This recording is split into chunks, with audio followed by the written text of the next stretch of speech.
The basic principles of consumer protection in this area centre on the fact that when you combine financially sophisticated creditors with financially unsophisticated borrowers, there is the potential for consumer harm in transactions. Equitable jurisdiction had existed for some time prior to the 1974 Consumer Credit Act as a way for the courts to set aside harsh and unconscionable bargains. However, those powers were rarely used in the 20th century. Additionally, the Moneylenders Act provided similar powers to the courts through legislation, but again, those powers weren't often used.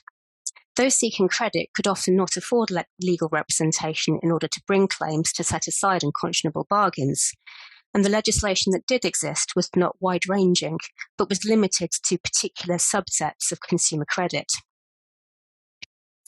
In 1971, a 6-year investigation into consumer credit by the Crowther Committee was published, which concluded that the existing law was so confused and unsatisfactory that it was not worth amending. Prior to the Act, consumer credit legislation was patchy in nature and focused on particular areas rather than providing a consolidated consumer credit regime.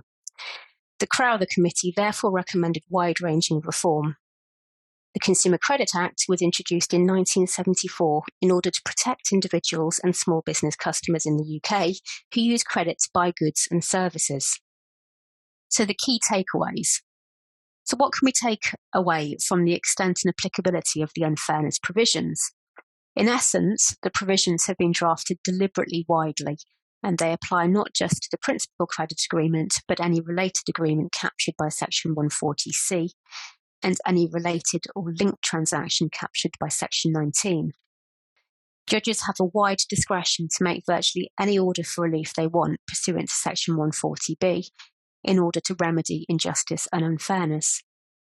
Technical limitation arguments are unlikely to be available to lenders since limitation will start to run at the earliest from the date the relationship ended.